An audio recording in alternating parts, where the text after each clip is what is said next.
Hello, everybody, and welcome back to another episode of Vegan Proteins Muscles by Brussels Radio. My name is Danny. And I'm Giacomo. And this is our 92nd episode.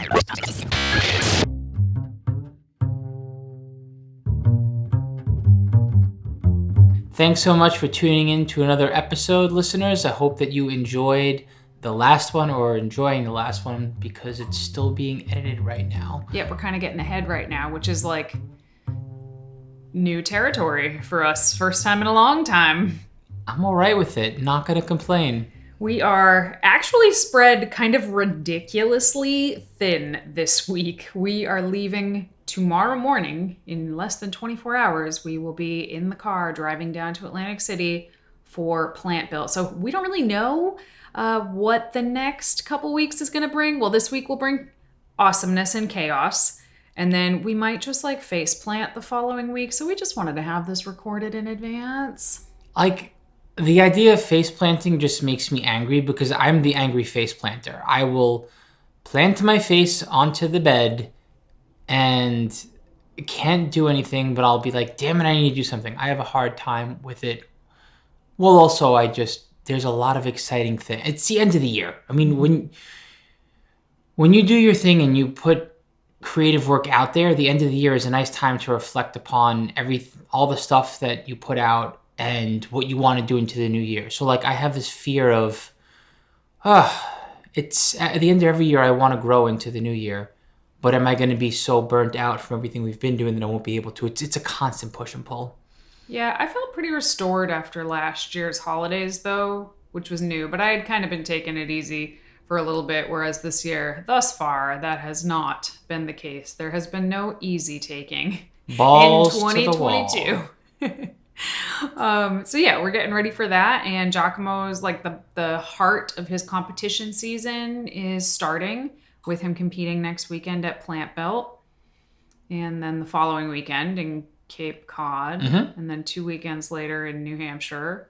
Yes. And then 1 weekend after that in Providence, Rhode Island. Worcester.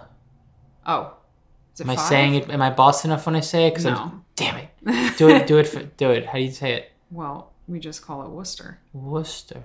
I'm trying too hard. I don't have the Boston accent anymore. That was beaten out of me at a young age, so. But my whole family does, actually. A lot of people don't know this, but my entire family has a strong Boston accent. Like my immediate family.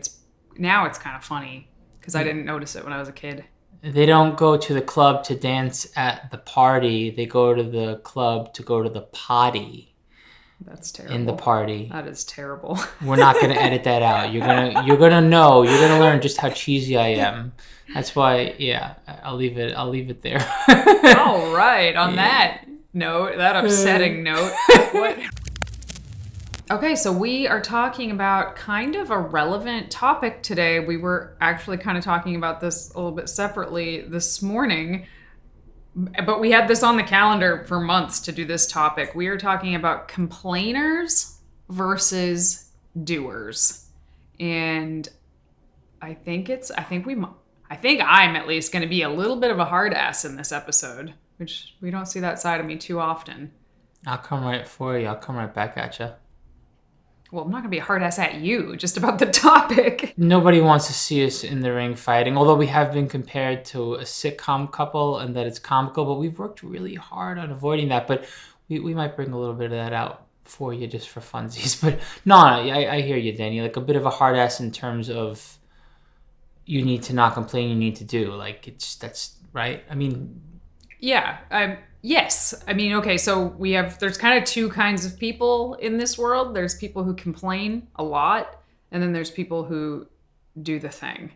And I don't want to make it sound like you can't kind of be a little bit of both, because everybody complains. Every human being on earth complains sometimes. But there are some people who really do fall into a habit of constantly kind of finding the worst in every situation and really focusing on it, and then sort of using it as an excuse to not do something.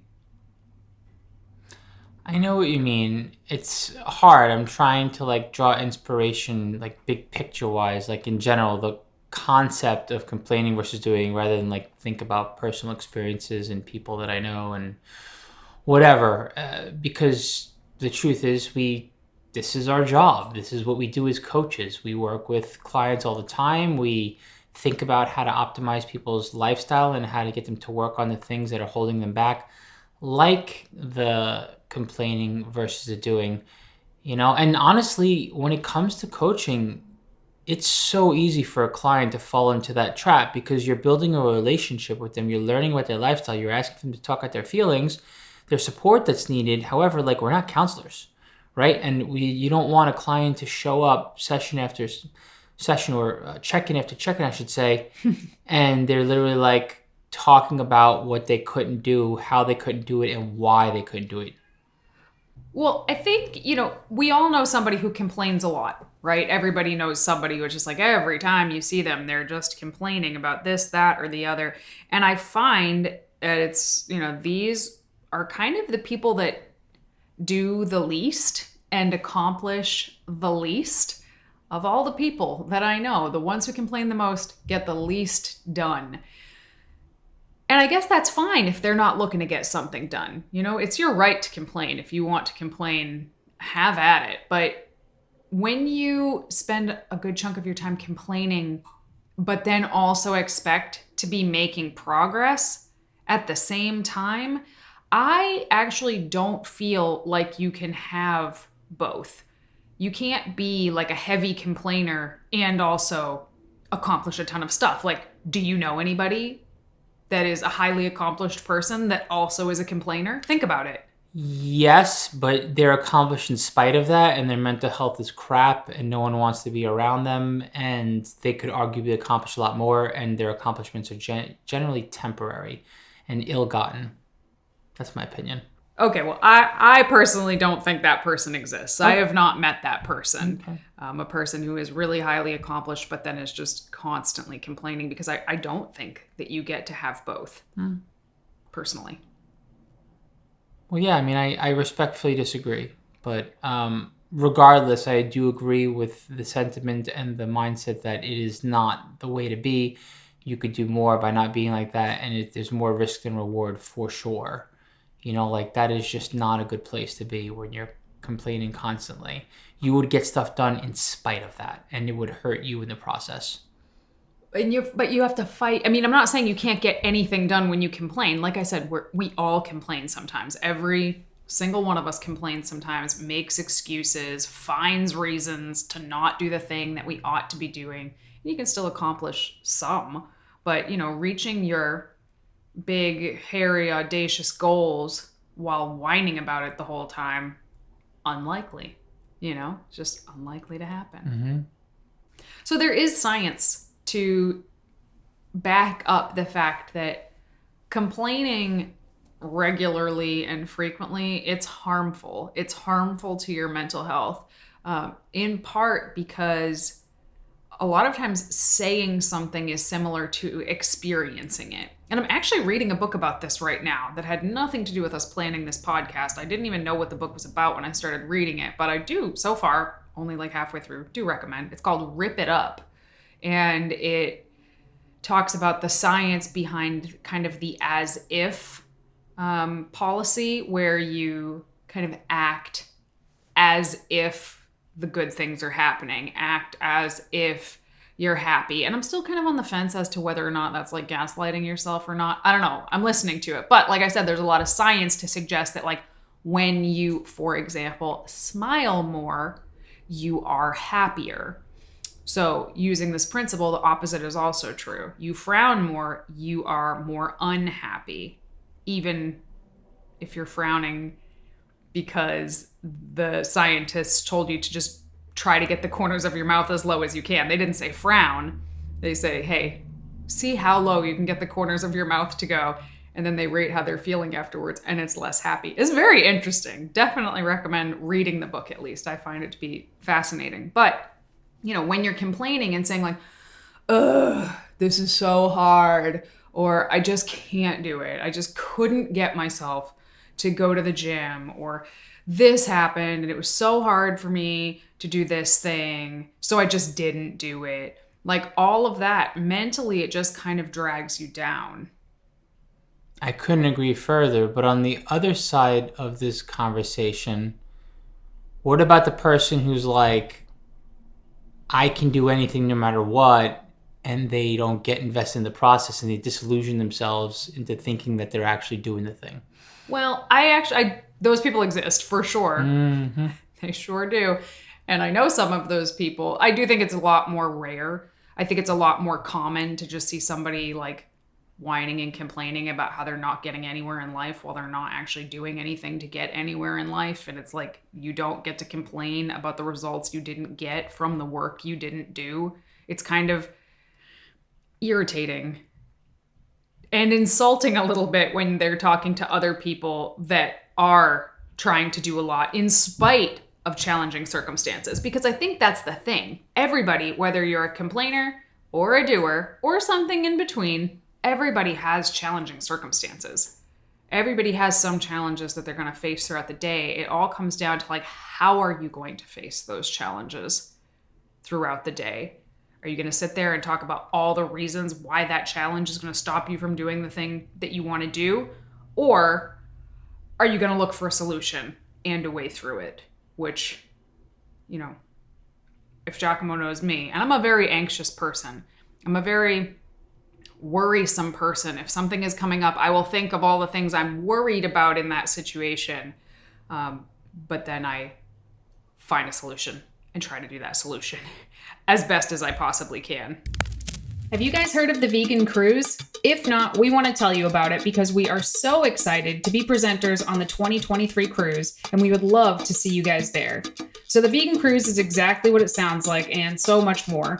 It's a cruise from March 17th to March 24th that leaves from Miami and will be visiting Belize, Honduras, Costa Maya, and the Bahamas on the beautiful MSC Divinia. It is so cool to wake up in a new country every day of the trip, seriously. But as if that wasn't enough, one of the biggest drawbacks of most cruises is that there's nothing vegan to eat. I had a client actually go on a cruise recently, and she said she was shocked at how little she could eat, and for that price, it just was not worth it for her. But that's not a problem on this cruise because all 3 meals are fully catered, vegan, and made by gourmet chefs. You will never be hungry. There are also get-togethers like ice cream socials and pizza parties out by the pool. Very fun. And to top all of that off, the cruise is absolutely loaded with some of the biggest leaders in the vegan movement giving lectures, presentations, and classes. Folks like Dr. Greger, Dr. Barnard, Dr. Clapper, Robert Cheek, Juliana Hever, and so many more, and of course, us. We will be hosting exercise classes and giving presentations on plant-based fitness. And of course, we would very much love to spend time with any of our listeners who come out. So if you're interested, click the link in the show notes to book your spot because it always sells out. And mention vegan proteins when you book and you'll get a $50 onboarding credit at the vegan bookstore. We look forward to vacationing with you guys. So looking at the science of complaining, there's a few things that come up. One is what I just said, saying something is similar in your brain to actually experiencing it, kind of like how our brains struggle to differentiate between dreams and what actually happens in our day-to-day, which is why nightmares are so physically stressful. So, kind of similar to that principle. But the other thing that complaining does is it actually blunts your motivation by turning yourself into a victim of unavoidable circumstances and unchangeable circumstances. So would you say that through that victimization, it creates a self-fulfilling prophecy where more scenarios come into your peripheral and actually you have a greater chance of failure becoming a reality because you've basically manifested it? I don't know. I hesitate to go that far because I don't necessarily think you can just think good things into your life or think bad things into your life. But I certainly do think that where we focus our attention can grow, even if only kind of in our minds, it can grow. So, if you're constantly focusing on all the reasons why you can't or all the reasons why you're going to fail, that doesn't mean, you're going to get a phone call that says you're fired because you manifested a phone call. But it could mean that you're so focused on all of the reasons that you're going to fail that you miss some of the good opportunities that might just float right by because you were so busy focusing on the bad. So yeah, I kind of struggle with like talking about manifesting reality because it's just so gaslighty to people that have had bad experiences. But I do think there's some truth in terms of like attention. Well, isolate and remove the bad experiences and then think about not just the missed opportunities, but regardless of bad experience, regardless of anything unforeseen along the path, your process has to be different. To some degree, your process is what is directly responsible for the opportunities that come your way or don't. I mean, don't get me wrong.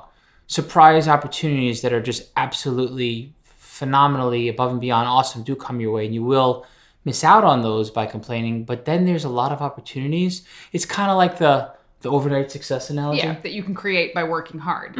Opportunities that you create by working hard. Well, careful how you frame that. I mean, not necessarily like working getting hard, lucky. working smart. And getting lucky, like, let's be real. Doesn't hurt. Some of it is getting lucky. Sure. But yeah, I just feel like that constant victimization of yourself where you're like, oh, it's so hard. And I'm not making fun of anybody, just so we're clear, because I've done that. Like, there have absolutely been situations where I'm just like, oh, why is everything so hard for me? Everything is so hard. But when you get caught up in that, whether you mean to do it or not, you do start to see yourself as a victim of the circumstances. And to me, that is one of the worst, most disempowering feelings on earth. Even if there are situations where you are actually truly a victim, sometimes kind of thinking of yourself in that way, I think just stops you from taking the steps that you need to move forward and move out of it. Like, it's not motivating being a victim. No. You can think about it as being like the underdog. I think that's a more empowering stance. Sure. If things are truly stacked against you. There are some little mental tricks you can play there, and I do frequently.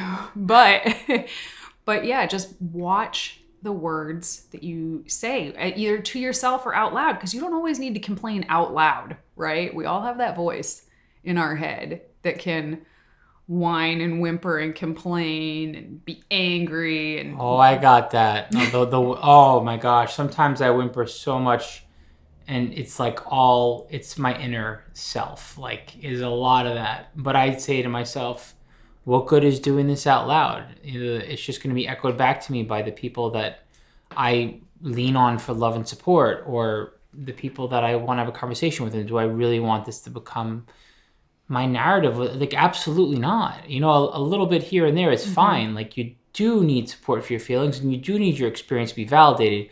However, when it becomes like your story arc and all of a sudden you are that person. Well, especially if you're that person to other people. I don't think any of us ever wants our friends or family to be like, oh God, here comes Danny. I wonder what she's going to complain about today. And like, a lot of us know somebody who that's exactly what we think when they, hit our inbox or call our phone. We're just like, okay, here we go. Which brings me to my next part about other things that they've, scientifically studied about complaining, is that it is contagious. And I've actually seen this in our own private Facebook group, not in a really long time, because our Facebook group, our private group right now, they're pretty fantastic and super motivating to one another. But I've also seen this in a million other Facebook groups that we have nothing to do with. Someone will come in with a complaint. Oh my God, this is so hard no matter what I do. It must just be my genetics. I can't do this. I can't do that. And then everybody jumps on like, oh my God, me too. It is just so hard for me. I can't do this. And, there's value in commiserating about struggle. But then there's just like the bandwagon of complaining, and you see it start to spread, and then you see more posts with a much more negative skew and more comments about it, and then more posts, and one rotten apple can spoil the whole bunch. So You have to be really careful about this. And this is also why you need to be careful about the circles you keep as well, because other people not being very self-aware about how complaining and negative they are being or have gotten or this or that, it can start to kind of creep into you as well. And I'm not saying don't have compassion for those people or cut them out or anything, but at the very least, like, try to create an invisible mental bubble around yourself and be aware of it so it's less likely to creep into you.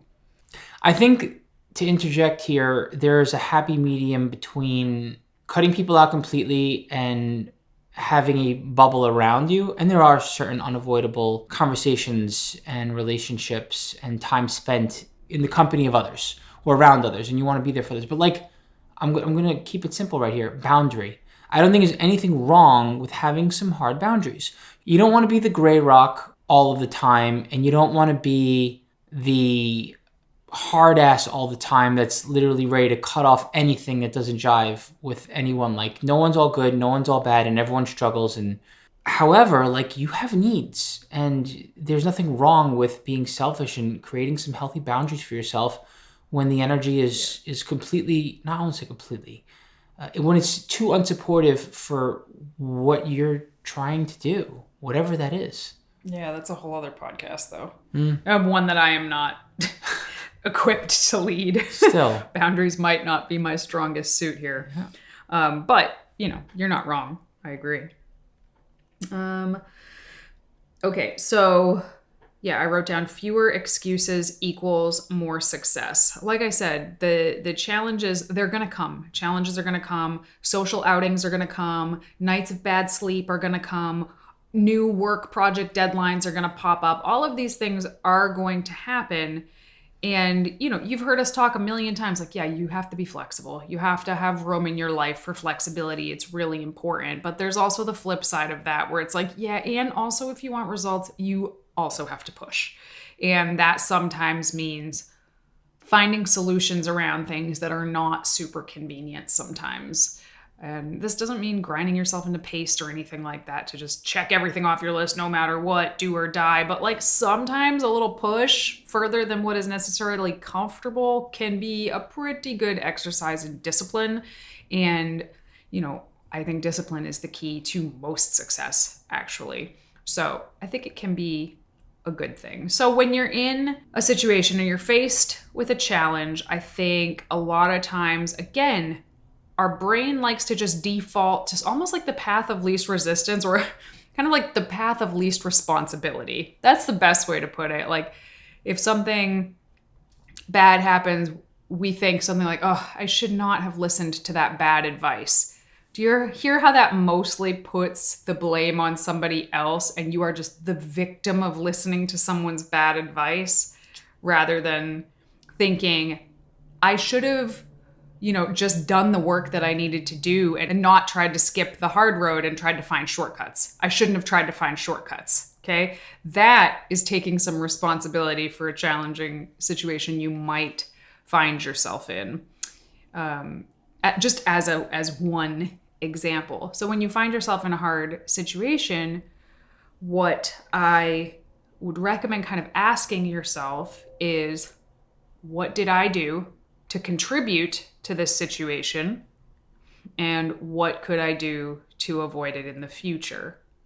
So that way you're finding somewhere in there where part of it is your responsibility. And I think that in most situations, not all, but in most situations, there is a nugget of your own responsibility in there. And I think it's pretty badass, actually, to just own that piece. Like, just, oh, I did a thing. That was not a very smart thing that I did. And then, okay, how can I not do that dumb thing in the future and end up here again? And yeah, I just think that's like a very mature way to look at most situations. I absolutely love literally the all of what you just said. I don't know if you can tell by the way I'm talking to the mic, but like, I have a smile from ear to ear, because that is just music to my ears, hearing that It is the one part of a relationship dynamic that you can actually control. And it is taking the moral high ground when it's so easy to become childish in conversations or blame someone else or blame something else. It's like, yeah, it's righteous. Yeah. And I'm not going to say that, like, oh, every bad thing that happens to you is your fault. Because there are some people who take that stance, and that is pretty ridiculous, in my opinion. But a lot of the bad situations are, like, sometimes a little bit your fault, you know? Like, if you have just had more and more work piled on and piled on and piled on, you know, how did I contribute to this situation? I probably should have said, no, I can't do this when the work started to be overwhelming. And then what can I do to avoid this in the future? I can let my boss know this is too much for me and I can't take on anything else. You know, rather than just like, oh, my boss is just overloading me with work and it's so hard. It's like, well, did you say anything? Did you let them know that this is too much for you? Have you started looking for another job where this isn't going to happen? Like, there's, you know, solutions. Where are the solutions? Look for the solutions. And pertaining to, you know, health and fitness, it's like, oh, well, there was nothing healthy to eat at the party, so I just ended up eating all of these chips and, you know, what did I do to contribute to this situation? Well, I knew I was going to a party that there probably wouldn't be healthy or vegan food at, and I didn't plan to eat anything beforehand. I didn't bring any snacks. How can I avoid this in the future? Well, could probably eat something before I went and or bring some snacks. Like, yes, it's a crappy situation. What can we learn from it? Fair enough. Yeah. I don't know that I have too much else to say on any of that. I think you're kind of nailing it with so many different points here. Oh, I got more. Keep them coming. So, okay, what's the answer then, right? I'm not going to just be like, oh, we'll just stop complaining, never say anything bad or negative ever again. That's a terrible piece of advice. That is not what I'm saying at all. And I actually think that's really unhealthy to never say anything negative. What I would recommend is trying to catch yourself in that heat of emotion around whatever the thing is and just kind of bite your tongue. Like, bite your tongue right then and wait until, you know, the majority of that emotion has passed. And then, you know, hopefully you have somebody that you can kind of vent to. And I think venting is different than complaining. Complaining is like that instant kind of, I don't want to do it. I can't do it because this, or it's too hard. Like, it's kind of got that almost like whiny tone to it, or like, oh, well, you know, I wouldn't have to do this if so-and-so had just done this, blah, blah. Like, it's right there. You're like right on top of the emotion. Whereas venting, I find, is actually after the emotion. The venting happens later. It's like you've kind of gotten past the heat of it. You've kind of processed some of it. And now you're just like letting out the like facts of the frustration. The frustration that you experienced is totally, totally real. And being able to talk to somebody else about why you're frustrated, you know, I just wish that my work would take into consideration that, yeah, they do have some vegans who work for them. And why can't they ever have anything for us to have for lunch there? You know, that is different than just like, well, I just couldn't do it because there's nothing here for me to eat, so I just have to eat chips. Like, do you hear the difference in those two? One is, even in the venting, you can find solutions in there. Like, okay, I've been to many of these work lunches. They never have anything for me to eat. I either need to just start bringing my own food, or maybe I can talk to somebody about trying to have something plant-based on the work menu. But venting shouldn't feel like, it should feel more like, you know, somebody is just listening and being supportive of what you're saying rather than trying to like comfort you through these really heightened emotions. So you still are able to feel those, you know, negative, frustrated feelings and talk about them without like becoming the victim of this story that you've written. Does that make sense? Mostly. I think it could be a little tricky sometimes towing the line between venting and complaining, but if you think about venting as something after the fact and think about complaining as the ongoing thing that's happening while the thing that's happening is right in front of you, stopping you or making it harder for you to keep going, then I think it's a little more of a reasonable cue to know what the difference is between venting and complaining. Yeah, I'm sure there's other differences between them, but that's the one that is like the most obvious to me. Like, you're not dealing with the problem in that moment anymore. You're kind of more talking about how you processed through it. Yeah, but I mean, I don't know that it's healthy also to completely bite your tongue in the middle of it. I think a little bit of complaining, especially if it's a critical situation, doesn't need to be a crisis. If it's something that is just like there's a lot of heightened stuff going on, I think to completely bite your tongue can also be a little harmful. I just think you need to like watch the amount of complaining, I guess. I don't know. I don't actually think it's possible to never complain. Yeah. You know, you can try to challenge yourself to that. That's what I was going to try to end this with. Okay. Is kind of trying to challenge yourself to not complain for 7 days or something and just see what that is like for you. You might recognize that you do it more than you think that you do. But I'm also not suggesting, you know, just diving headfirst into what you mentioned earlier, which is just like blind, delusional positivity either. I think that is not the antithesis of complaining, is to just, it's not to be so positive that you just are not even remotely in reality anymore. No, it's a coping mechanism, and at its worst, that can actually really hurt you and hurt others, actually. And at its best, sometimes it gives you a little breathing room, but to actually do that as if on a regular basis or make that like your knee-jerk reaction and response, I don't think that that's healthy either. But no, it's complaining, you know, it does hurt the people around you, but at the end of the day, it hurts you more than it hurts. You missed my point. I was referring to like the happy-go-lucky, everything's good no matter what. Like I completely missed it. I thought you were. Yeah, it's okay. That's why I'm interjecting. I think there is a little bit of place for that. It's just like anything else. For what? For just like being like everything's okay no matter what, and this is fine, and you know, I'm just gonna be positive for the sake of it. You know what I mean? Like, kind of just helps you reset a little bit. But if that's your knee-jerk reaction all the time, then you're constantly going to be shut down. You're not letting other people in. You're not giving yourself a chance to vent in the future. You're not going to think about the fact after the fact. You're not going to be able to process solutions. Like, there's so many cons to that coping mechanism where it's a slippery slope. But I do think at times there can be some value in helping yourself just reset and not looking at it as a coping mechanism where you could be like, okay, well, you know, things are going to be all right, and there's reason to think about the positives right now, or just be positive even in a unruly, bad scenario situation. You know, it's more than a mask that you would wear to protect yourself or cope. I think it's just a little bit of that, just like a little bit of complaining can be helpful. It's just, you just don't want to do too much of either of those, for example.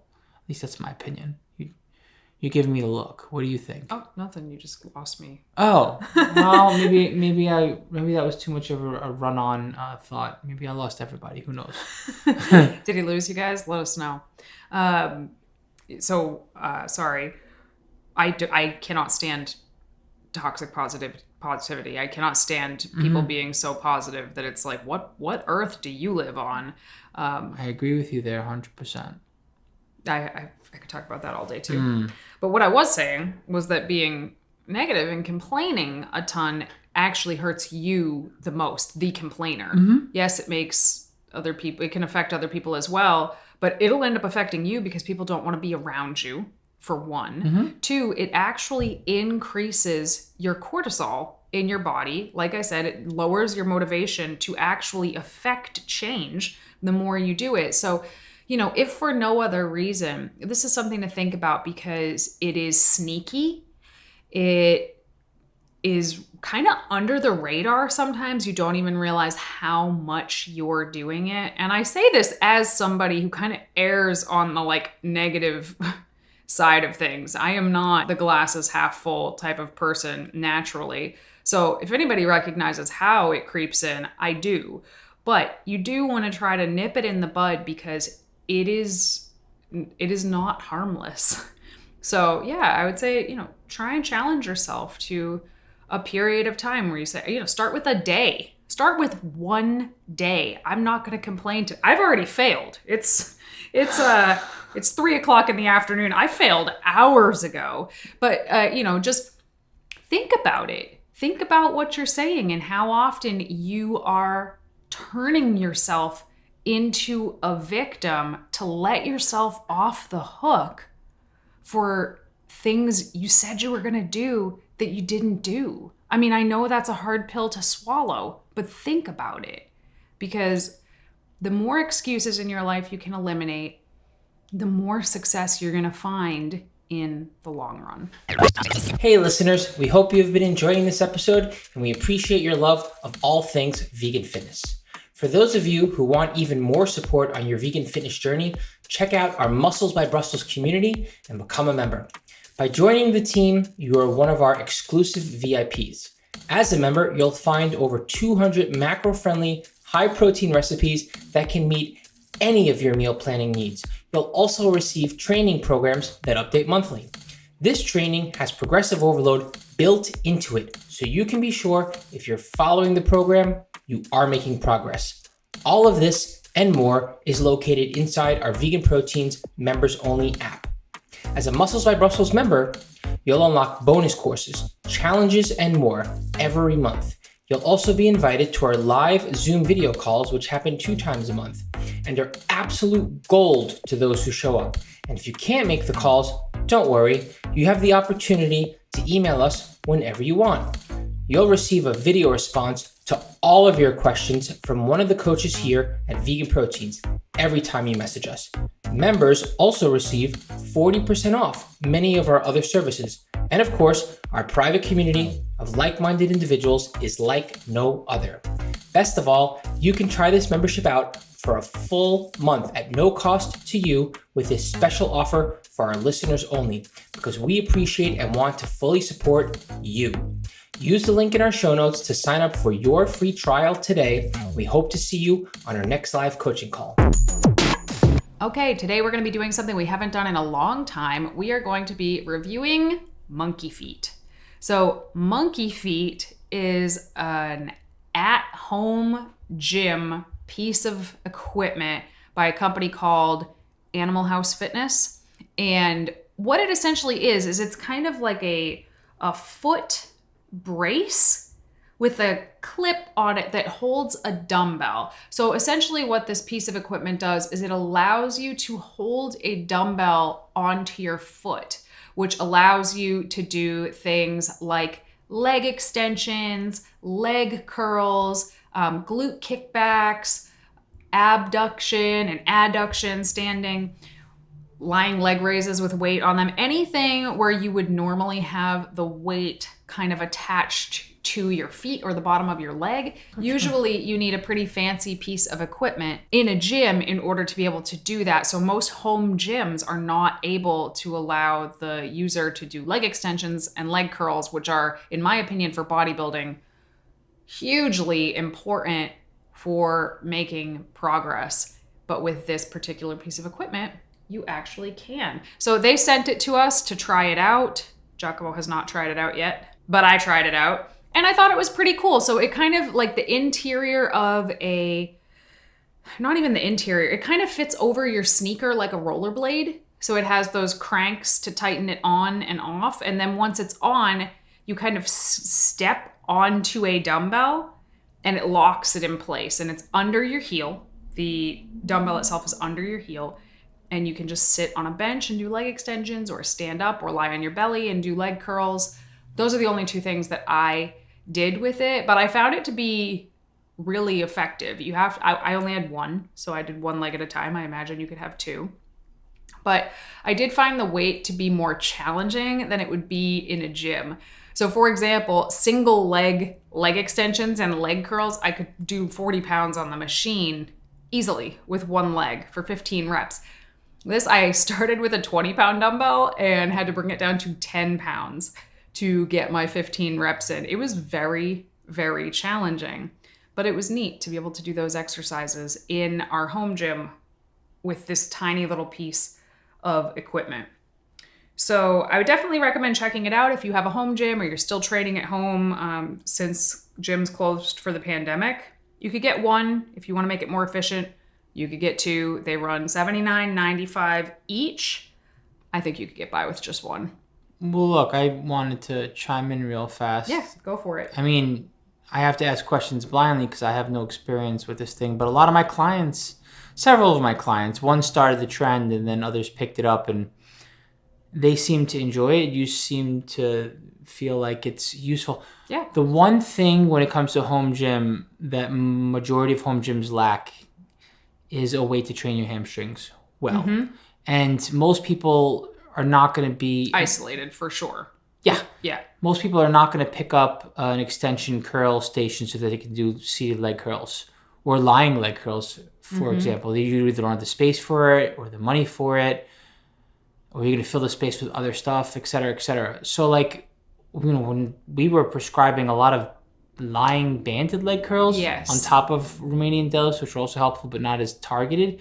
So, in terms of, say, like doing a machine, like machine work, seated leg curls or lying leg curls, compared to, say, banded lying leg curls, where does using something like the monkey feet fall in terms of effectiveness? Well, here's the thing. With the banded leg stuff, you can do it. And it was absolutely necessary for a lot of people to do it when all the gyms were closed. But the truth is with bands, they are harder at the end of the range of motion. So at the top of the leg extension or at the most curled part of the leg curl. But then when your legs are back in the starting position, the band has almost no tension. If the band has tension at the start, it's probably too heavy for you to do the whole exercise. So you kind of have to pick where you do and don't want tension, what part of the exercise. So that's the downside to bands, especially with certain exercises. But with the monkey feet, it was 10 pounds. It was 10 pounds for the whole exercise. It was the same weight at the bottom as it was at the top. And and again, I think the reason, I'm thinking of this right now, the reason the 10 pounds felt so much heavier than the machines, right? When you're doing it, let's say a leg extension, the pad is on your shin, right? So the weight is on your shin, which is much closer to your knee. With this, the dumbbell is below your foot. So the lever is way longer. So that has to be why it felt so much heavier. So you're able to do a lot with less weight with these monkey feet. So I thought it was really cool. If I had the choice, I would have two, because switching back and forth from foot to foot was a little bit of a pain, but it was still doable. But it would be $160 for two of them. So, which I think is reasonable because it's way less money than a leg extension, leg curl machine. Well, it takes up way less. It's like the difference between buying a dumbbell rack and buying a set of adjustables. Yeah, it takes up way less space, and you can do more with it. You can't do lying leg raises for your abs with a leg curl and the extension machine. You can't do abduction or adduction with that machine. So it's got more versatility to it too.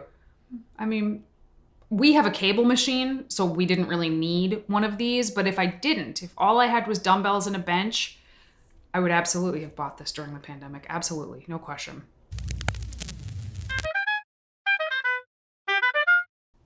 Okay, Giacomo, this question is for you. So in order to gain muscle and lose fat, you need to eat more protein, but be in a slight caloric deficit. How do I do that? I don't have a lot of time to make meals, so I usually end up eating foods I could just put in the oven, like chips and a meat substitute. I think they mean like fries, like British chips, like frozen fries. Okay. And a meat substitute. What vegan sources of food have good protein in them? Okay, so the real question here is, how do I eat more protein and also be in a slight caloric deficit? But it also needs to be convenient. And if it's convenient, even better. More protein while in a deficit, and ideally it's convenient. There's so many options to give you. I think the first step is thinking about convenience because it's the path of least resistance and it's a personal preference of yours. We got recipes up for convenient stuff like 5-minute seitan, 5-minute vegan taco meat. Like you can literally take something like Vital Wheat gluten and you can mix it up with damn near anything. Usually just like water or, yeah. You Water. can be kind Yeah. of plain. Huh? You can mix it up with just water. It would just be kind of plain. It would be kind of plain. And maybe like throw some poultry seasoning or something to make it interesting. A little bit of peanut butter goes a long way. But yeah, Vital Wheat gluten is crazy versatile. Throwing protein powder into your oats is actually really delicious, satiating, and versatile. You don't like proteins, do you? I don't. But a lot of people do. It's just me. I love proteins. I can eat proteins like forever, honestly. Other ideas, putting some nutritional yeast on top of your vegetables is one that will continue to repeat again and again and again because you can literally toss like 15, 20 grams in of something that's very dense in protein, high in B vitamins, and actually enhances the flavor of your vegetables and enhances the texture of the vegetables. Just makes them, especially like if you have an air fryer, if you toss those into the air fryer like that, ooh, nice. It gives like a nice like cheesy crust to your vegetables, like on broccoli, for example. Other thoughts? Well, if you can batch cook stuff up in advance, that's the move. I will cook up ribs and burgers and chicken and stuff like that, like a month's worth. You spend like, I did the math. I think my friend and I, we made 25 pounds of vegan meat in 5 hours together. It's been enough to last us for well over a month. And then you just grab and go. And you have enough out for a week or two, so it doesn't spoil. You freeze the rest. So batch cooking in advance, not just for the week, but like for the month, get your proteins ready and right. I mean, hey, you can always buy the store-bought stuff. But you did mention like the meat analogs and not wanting to only have that as your option. And I'm sure protein isn't like the best solution to that, like protein powder. So, thinking of other things, think of foods that they infuse. These days, believe it or not, you know how like caffeine sneaks its way into everything because they just want to sell something and they know you gravitate towards caffeine? I find that protein is like that these days. Like companies find a way to up the protein in everything. And I know this because when I'm bulking, I have to like watch the kinds of foods that I eat or my protein will get too high. Like high protein pasta, for example, or like Banza, I'm not sure how you pronounce the brand name, but like you can get a decent amount of protein without it being a protein pasta. Or you can go straight to a protein pasta like Exploration black bean pasta. Then another option, for example, spacing out, it's the high protein cereal, like a Special K high protein cereal or a Kashi Goleen high protein cereal where it's not a protein cereal, but you you're still gotta check getting both of those because they're not all vegan. Good call. Yeah. Yes, always check the labels. Don't assume every flavor is vegan, even if like the majority of them are. Sometimes there's a flavor too of something that's not vegan because it's accidentally vegan. But yeah, Kashi Goleen, Special K, like you're getting what, 10 grams a serving? It adds up. But you can also get straight protein cereals. Like there was this Protein Plus brand that Danny brought home once, and it was like you were basically eating protein, like something that was texturized that was straight protein. Oh, one other one that I really enjoy. I'm sorry, I hope I'm not giving you too much, right? But yeah, so many good ideas here. Vegan proteins, hello. It's what we've done for so long, and we'll continue to do. You get your protein in, right? The Protein Plus cereal. There we go. There's my thought. TVP or TPP, textured vegetable protein, textured pea protein, TSP. I don't think that acronym's ever going to catch on, but textured sunflower protein. Point is, like texturized proteins are so versatile. Just picture like a crunchy, dried up protein that you can flavor up into being ground beef or bacon bits or granola, or you can bake with it, or you can mix it into your oats. And it's I wouldn't say it's straight protein, but it's typically those sources are very high protein, little to no fat, and low to moderate carbs at best. And you can do so much with staples like that. So yeah, I'd recap, but I just threw a lot at you. So hopefully all those tips work for you. Look at the recipes on our YouTube channel because they're free. It's vegan. Go to our vegan proteins, just type vegan proteins and you'll find our YouTube channel, and go to the playlist and look at the recipes. There's not all of our recipes there, but we have a chunk of them. And if you like them, then you can get step-by-step instructions on how to prepare them. You can change the serving sizes of them on our recipe database, and you get a whole lot more on our recipe database, which is private. However, you can become a Muscles by Brussels member and have access to over 200 recipes, and they're all moderate protein to high in protein and macro friendly. Thanks so much for tuning in to another episode of Vegan Proteins, Muscles by Brussels Radio. Shoot us an email anytime by hitting the contact button on veganproteins.com or message Giacomo or Danny at veganproteins.com and we will get back to you almost always with a video response. Follow us at Vegan Proteins and get into some conversation or hit us up in our messages or DMs on all of the socials and maybe even join our Facebook group, Muscles by Brussels Radio, and we can keep this conversation going. Once again, my name's Giacomo. And I'm Danny. And we will talk to you soon.